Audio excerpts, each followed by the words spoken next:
So hello guys, welcome back to my YouTube channel. Guys आज का video बहुत ही important होने वाला है क्योंकि आज हम बात करने वाले हैं रेलवे भर्ती परीक्षा 2025 के लिए रेलवे एनटीपीसी परीक्षा 2019 का एक प्रैक्टिस सेट है जिसको आज हम डिस्कस करेंगे। साथियों, यह पेपर 19 फरवरी 2019 को हुआ था और ये प्रथम पाली का पेपर है। साथियों, इसमें हमने सामान्य अध्ययन के 40 महत्वपूर्ण प्रश्नों को लिया। जितने भी प्रश्न आए थे उनको हमने सभी प्रश्नों को लिया और सभी इंपॉर्टेंट प्रश्न है। ठीक है, ये सभी प्रश्न आपकी आगामी परीक्षा RRB NTPC, railway group D, Uttar Pradesh police या एसएसजीडी के लिए अति महत्वपूर्ण होने वाले हैं। साथियों, यदि आप किसी भी गवर्नमेंट एग्जाम की तैयारी करते हैं तो यह वीडियो आपके लिए अति महत्वपूर्ण होने वाला है। चलिए तो हम स्टार्ट करते हैं। हमारा पहला क्वेश्चन है, साथियों हमारा पहला क्वेश्चन कहता है कि सरिया शब्द किस धर्म से संबंधित है। इसमें पूछा गया कि सरिया शब्द किस धर्म से संबंधित है, आपको बताना है। तो सरिया शब्द इस्लाम धर्म से संबंधित है। किससे? सरिया शब्द है जो इस्लाम धर्म से संबंधित है। तो इसका राइट आंसर ऑप्शन ए होगा। हमारा अगला क्वेश्चन है, रियो ओलंपिक 2016 में पुरुष वॉलीबॉल में निम्न में से विजेता देश कौन था। इसमें पूछा गया कि रियो ओलंपिक 2016 में पुरुष वॉलीबॉल का विजेता कौन सा देश बना था, आपको बताना है। तो रियो ओलंपिक 2016 में वॉलीबॉल विजेता ब्राज़ील था। कौन था? ब्राज़ील था। तो इसका राइट आंसर ऑप्शन डी होगा। हमारा अगला क्वेश्चन है, अटल पेंशन योजना कब शुरू की गई। साथियों, इसमें पूछा गया कि अटल पेंशन योजना कब शुरू की गई थी। तो अटल पेंशन योजना 2015 में शुरू की गई थी। साथियों, इसकी शुरुआत 9 मई 2015 को की गई थी। तो इसका राइट आंसर ऑप्शन बी होगा। हमारा अगला क्वेश्चन है, राष्ट्रीय आयोग निधि की स्थापना कब की गई थी। इससे पूछा गया कि राष्ट्रीय आयोग निधि की स्थापना कब की गई थी। तो राष्ट्रीय आयोग निधि की स्थापना 1997 ईस्वी में की गई थी। कब की गई थी? 1997 ईस्वी में राष्ट्रीय आयोग निधि की स्थापना की गई थी। तो इसका राइट आंसर ऑप्शन डी होगा। हमारा अगला क्वेश्चन है, प्रसिद्ध विश्वनाथ ज्योतिर्लिंग मंदिर कहाँ स्थित है। इसमें पूछा गया कि प्रसिद्ध विश्वनाथ ज्योतिर्लिंग मंदिर कहाँ पर स्थित है, आपको बताना है। तो प्रसिद्ध विश्वनाथ ज्योतिर्लिंग मंदिर उत्तर प्रदेश के वाराणसी में स्थित है। कहाँ पर? उत्तर प्रदेश के वाराणसी में स्थित है। तो इसका राइट आंसर ऑप्शन सी होगा। हमारा अगला क्वेश्चन है, प्रधानमंत्री सुरक्षा बीमा योजना के सदस्यों के लिए कितनी आयु निर्धारित की गई थी। इससे पूछा गया कि जो प्रधानमंत्री सुरक्षा बीमा योजना है वह किन लोगों को दी जाएगी। ठीक है, इसका लाभ किन लोगों को होगा, उनकी आयु क्या होनी चाहिए, इसके बारे में पूछा गया है। तो प्रधानमंत्री सुरक्षा बीमा के सदस्यों की आयु है जो 18 वर्ष से 70 वर्ष। ठीक है, जो 18 वर्ष से 70 वर्ष के व्यक्ति हैं उनको प्रधानमंत्री सुरक्षा बीमा योजना का लाभ दिया जाएगा। और इसकी शुरुआत प्रधानमंत्री के द्वारा 8 मई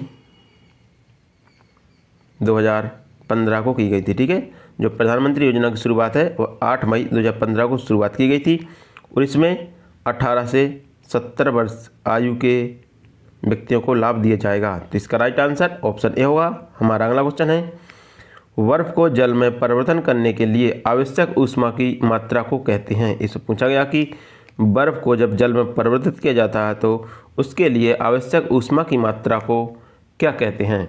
तो उसके लिए आवश्यक ऊष्मा की मात्रा को क्या कहते हैं, उसको कहते हैं बर्फ का संलयन। ठीक है, बर्फ का संलयन। तो इसका राइट आंसर ऑप्शन डी होगा। हमारा अगला क्वेश्चन है, कौन सी नदी एक हिमालयी नदी है। इससे पूछा गया कि कौन सी नदी है जो हिमालय से निकलने वाली नदी है, आपको बताना है कि कौन सी नदी है जो हिमालय से निकलती है। तो ब्रह्मपुत्र नदी है जो हिमालय से निकलती है। साथियों, ब्रह्मपुत्र नदी तिब्बत के पास मानसरोवर झील से निकलती है। कहाँ से? मानसरोवर झील से निकलती है और यह तिब्बत भारत और बांग्लादेश से होकर बहती है। कहाँ से? तिब्बत भारत और बांग्लादेश से होकर बहती है। ठीक है, तो यह एक हिमालयी नदी है। तो इसका राइट आंसर ब्रह्मपुत्र होगा, ऑप्शन ए। हमारा अगला क्वेश्चन है, प्रसिद्ध यात्री निकोलो कॉन्टी किस देश के थे। इससे पूछा गया कि जो निकोलो कॉन्टी थे वो किस देश के यात्री थे। तो निकोलो कॉन्टी इटली का प्रसिद्ध यात्री था। ठीक है, इटली के प्रसिद्ध यात्री थे और यह विजयनगर की यात्रा पर आए थे। कहाँ की? विजयनगर की यात्रा पर आए थे। तो इसका राइट आंसर ऑप्शन डी होगा।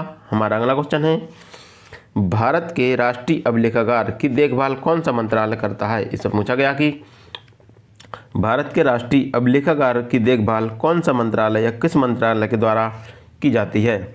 तो भारत के राष्ट्रीय अभिलेखागार की देखभाल सांस्कृतिक मंत्रालय के द्वारा की जाती है। किसके द्वारा? सांस्कृतिक मंत्रालय के द्वारा की जाती है।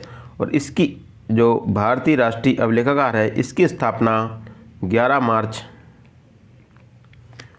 1891 ईस्वी में की गई थी। भारत के राष्ट्रीय अभिलेखागार की स्थापना 11 मार्च 1891 ईस्वी में की गई थी और यह संस्कृति मंत्रालय के अंतर्गत आता है। तो इसका राइट आंसर ऑप्शन बी होगा। हमारा अगला क्वेश्चन है, राज्यसभा में अधिकतम सदस्य संख्या कितनी होती है? इससे पूछा गया कि राज्यसभा में अधिकतम सदस्यों की संख्या कितनी होती है? तो राज्यसभा में अधिकतम सदस्यों की संख्या 250 होती है। कितनी? 250 निर्धारित की गई है। तो इसका राइट आंसर ऑप्शन सी होगा। हमारा अगला क्वेश्चन है, निम्नलिखित में से कौन सा एक जटिल संवहनी ऊतक है? इससे पूछ लिया गया कि कौन सा ऊतक एक जटिल संवहनी ऊतक है? तो फिलोयम एक जटिल संवहनी ऊतक है। क्या? फिलोयम है जो एक जटिल संवहनी ऊतक है। तो इसका राइट आंसर ऑप्शन बी होगा। हमारा अगला क्वेश्चन है, राजनीति विज्ञान में PIL शब्द का पूर्ण रूप है। इससे पूछा गया कि PIL शब्द का पूर्ण रूप क्या है? तो PIL शब्द का पूर्ण रूप है पब्लिक इंटरेस्ट लिटिगेशन। क्या? Public interest litigation. तो इसका राइट आंसर ऑप्शन सी होगा। हमारा अगला क्वेश्चन है, 1859 से 60 ईस्वी में नील विद्रोह में बंगाल के किसानों ने किस फसल को उगाने से इनकार कर दिया था? इससे पूछा गया कि 1859 से 1860 ईस्वी में नील विद्रोह में बंगाल के किसानों ने किस फसल को उगाने से इनकार कर दिया था?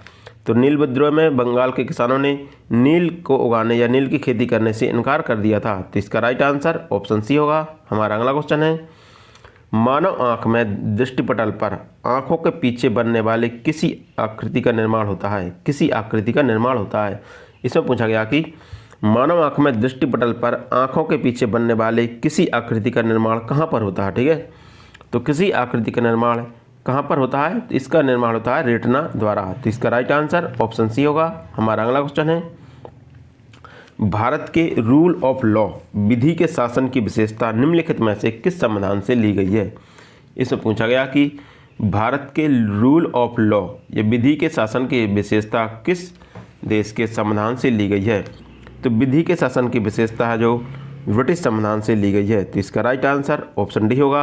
हमारा अगला क्वेश्चन है, भारतीय संविधान के निम्नलिखित में से कौन सा अनुच्छेद संसद व राज्य विधानसभाओं द्वारा बनाए गए कानून के विषय वस्तु से संबंधित है? इससे पूछा गया कि भारतीय संविधान के निम्नलिखित में से कौन से अनुच्छेद संसद और राज्य विधानसभाओं द्वारा बनाए गए कानूनों की विषय वस्तु से संबंधित है? तो इसमें कौन सा अनुच्छेद है जो राज्य और संसद और राज्य विधानसभा द्वारा बनाए गए कानून की विषय वस्तु से संबंधित है? तो यह अनुच्छेद 246 है और राज्य विधानसभा द्वारा बनाए गए कानून से संबंधित है। तो इसका राइट आंसर ऑप्शन बी होगा। हमारा अगला क्वेश्चन है, के वास्को डी गामा ने यूरोप से भारत के लिए एक नए समुद्री मार्ग की खोज की थी। इसमें पूछा गया कि कहाँ के वास्को डी गामा ने भारत से यूरोप से भारत के लिए एक समुद्री मार्ग की खोज की थी? तो वास्को डी गामा थे वो पुर्तगाल के थे। कहाँ के थे? पुर्तगाल के थे, जिन्होंने यूरोप से भारत के लिए एक समुद्री मार्ग की खोज की थी। तो इसका राइट आंसर ऑप्शन ए होगा। हमारा अगला क्वेश्चन है, प्रकाश के मिश्रण के कारण प्राप्त रंगों के बैंड को कहा जाता है? इससे पूछा गया कि प्रकाश के विसरण, यहाँ पर विसरण है, प्रकाश के विसरण के कारण प्राप्त रंगों के बैंड को क्या कहा जाता है?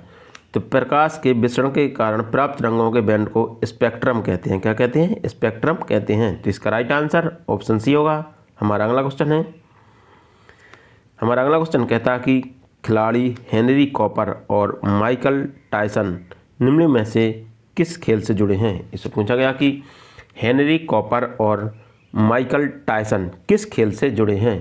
तो हेनरी कॉपर और माइकल टायसन है जो मुक्केबाजी से संबंधित है। तो इसका राइट आंसर ऑप्शन ए होगा। हमारा अगला क्वेश्चन है, भारत में संघ लोक सेवा आयोग के पहले अध्यक्ष कौन थे?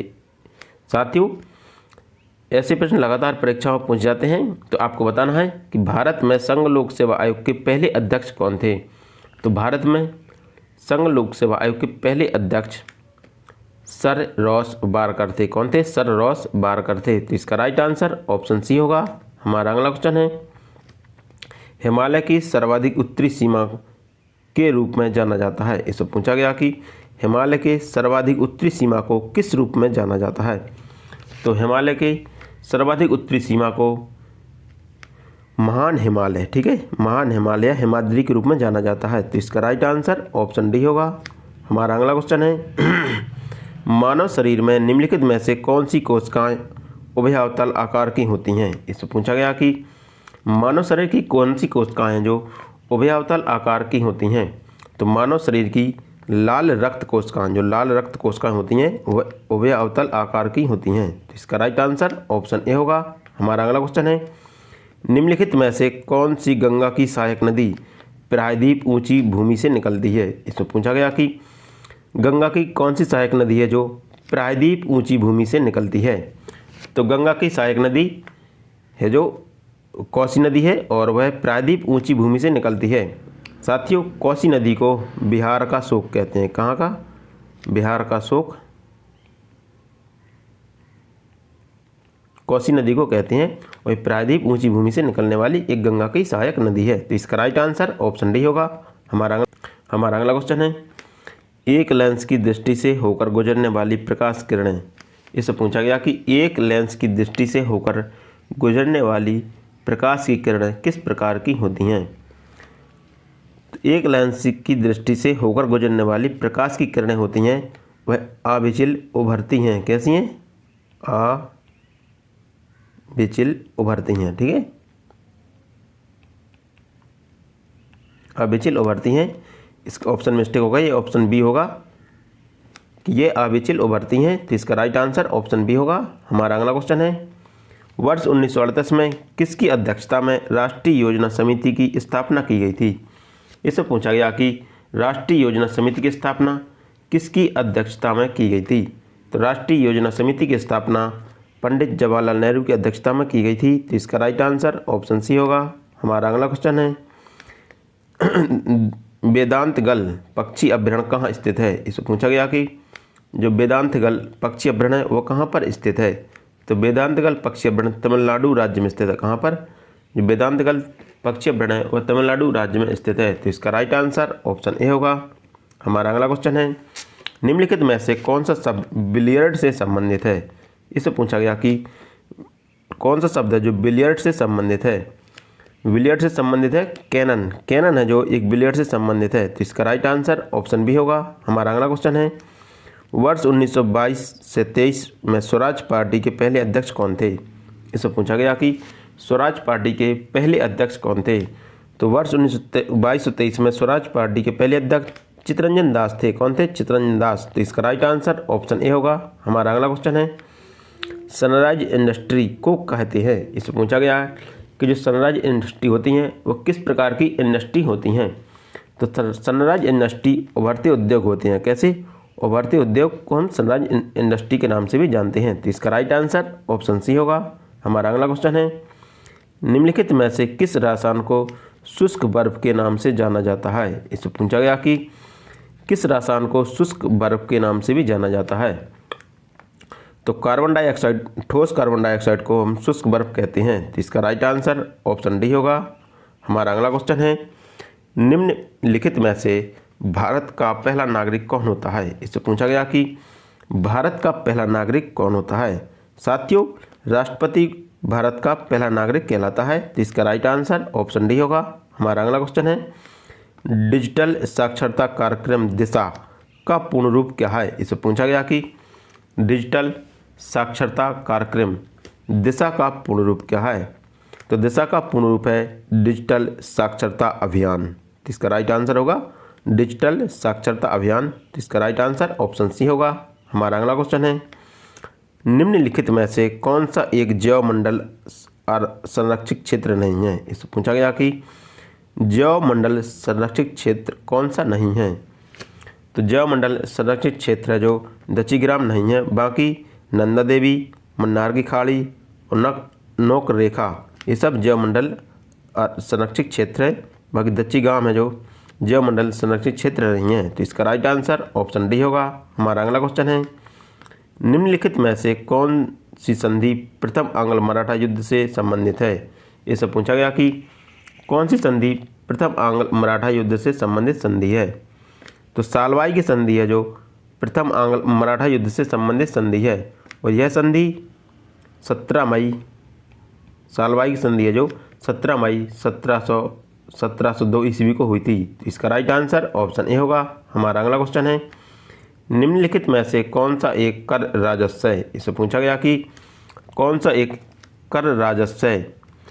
तो आयकर है एक कर राजस्व है, तो इसका राइट आंसर ऑप्शन डी होगा। हमारा अगला क्वेश्चन है, भारत सरकार का वास्तविक अधिशासी है। इससे पूछा गया कि भारत सरकार का वास्तविक अधिशासी कौन है। तो भारत सरकार का वास्तविक अधिशासी प्रधानमंत्री होता है, ठीक है, वास्तविक प्रधान, ठीक है। भारत सरकार का वास्तविक प्रधान कौन होता है, प्रधानमंत्री होता है। तो इसका राइट आंसर ऑप्शन ए होगा। हमारा अगला क्वेश्चन है, रात्रि आकाश में चमकने वाले समस्त पिंडों को कहा जाता है। इससे पूछा गया कि रात्रि के समय आकाश में चमकने वाले पिंडों को क्या कहते हैं। तो रात्रि के समय आकाश में चमकने वाले पिंडों को हम खगोलीय पिंड कहते हैं। तो इसका राइट आंसर ऑप्शन सी होगा।